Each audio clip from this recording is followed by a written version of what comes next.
sax xameel booy tukki yow booy tukki yow nit a ngi toog di gën ak yow booba fekk na ma ngay xalaat ba tàbbi asamaan ànd ak niir yi naaw dem na fu sore lépp ci xalaatam yow sama waay kay ma xamal la. Bonjour Véronique Larue. Merci d'avoir accepté de parler au Montréal Africain aujourd'hui. Merci de nous recevoir. Oui.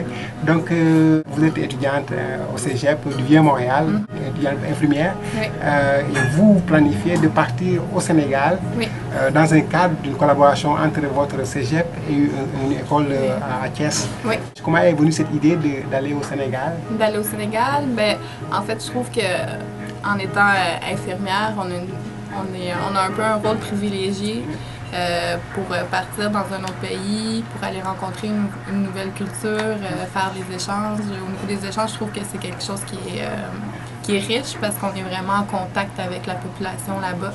Puis, c'est ça, c'est riche. L'échange, je trouve qu'on peut aller plus directement au quotidien, puis rencontrer les gens. Parlez-nous de votre mission exactement. Qu'allez-vous faire là-bas au Sénégal? Qu'est-ce qu'on s'en va faire? En fait, on s'en va dans différents dispensaires. On est un groupe de 7 étudiants qui part. On va être dans 3 dispensaires différents dans la région de Thiès. Puis, en fait, ce qu'on s'en va là-bas, c'est qu'on va recevoir les gens qui viennent au dispensaire consulter. Mais aussi, on a un projet de santé communautaire. Puis, dépendamment, c'est ça, des sous qu'on réussit à amasser avec notre levée de fonds, ça va dépendre, ça va un peu décider de notre projet de santé communautaire. Mais en fait, avec les problématiques de santé de la région de Thiès, on va monter une caravane de santé. Donc, on va aller se promener dans les villages pour faire l'enseignement sur les différentes problématiques de santé de la région, au niveau de la région. Fait que ça, c'est un nouveau projet qu'on veut monter. Puis, dépendamment de la levée de fonds, des sous qu'on a, on peut faire un plus gros projet. Fait que ça, c'est ça. Puis, on va aussi se promener dans les villages pour faire des caravanes de consultation. Puis, dans le fond, on s'en va faire le travail d'infirmière, mais là-bas. Puis, de manière bénévole. Puis, Et puis le voyage est prévu, c'est en mois de novembre, c'est ça? Au mois de novembre, oui. C'est du 15 novembre au 15 décembre. Oui, on n'a pas les dates là, exactes, mais ça va être... ça va être entre ces dates-là, oui, mi-novembre. Est-ce que votre collège organise des voyages comme ça de façon régulière? Bien, en fait, à chaque session, il y a un groupe qui part. Fait que depuis 10 ans, à chaque session, ça veut dire qu'il y a 2 groupes qui partent par année. Fait que ça, c'est bien parce que ça nous permet de faire un certain suivi de ce qui est fait là-bas. Aussi, le contact avec les gens, les infirmiers et infirmières de là-bas, dans les dispensaires. Ça permet de garder le contact puis de regarder l'évolution du projet aussi là-dedans. Parlez-moi un peu du voyage, comment vous le préparez? Vous n'avez jamais été en Afrique, la première fois. Est-ce que vous avez des préparations particulières? Comment se comporte la culture? Oui, c'est ça. En fait, on a plusieurs cours de préparation là, pour aller là-bas. On va avoir des cours au niveau de la culture, au niveau de l'histoire du Sénégal.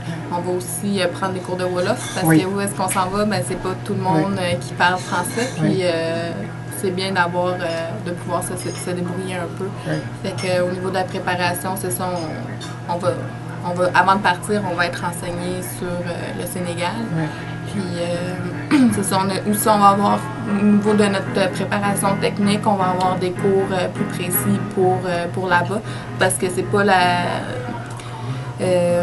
les ressources sont pas pareilles qu'ici au Québec. Les ressources sont pas aussi grandes, fait qu'il faut être préparé différemment. Il y a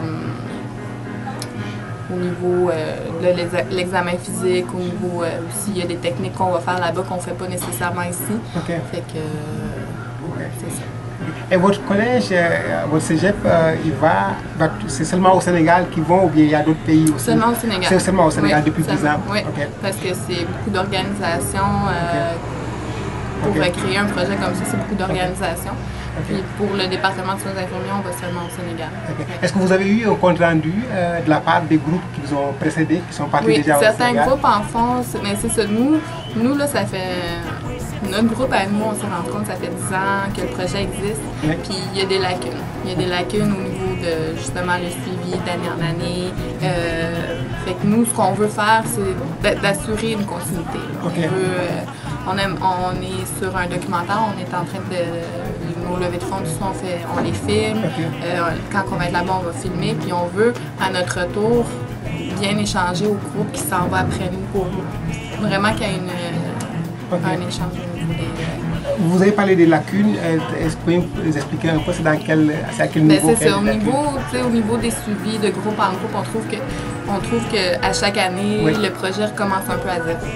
Le groupe, on recommence à zéro. Au niveau des levées de fonds, on ne sait pas où on s'en va, on ne sait pas comment... on recommence à zéro. Il faut tout réapprendre. Puis c'est ça. Il n'y a pas tant de suivi. Les groupes, une fois, souvent, ils sont partis, mais c'est pas tout le monde qui prend la peine de venir nous voir. Okay. Certains, oui, vont venir le faire, mais c'est pas tout le monde. Puis nous, on aimerait ça que ça soit quelque chose d'obligé, puis qui va... Et les levées de fonds, vous les faites comment? Comment vous faites ça? On fait beaucoup de choses, beaucoup de choses différentes. On fait de l'emballage dans des épiceries, on organise des soirées de levée de fonds dans des bars, au cégep, des soirées africaines, on a des labotos, une banque de chocolat. On fait tout, on recherche des commanditaires. Et puis le prochain, il va y avoir bientôt des levées de fonds. Est-ce que vous pouvez nous parler un peu pour que les gens puissent participer aussi? Oui, ben, le prochain événement, c'est le 20 août. Oui. Ça se fait au Café Tributaire à Montréal. Oui.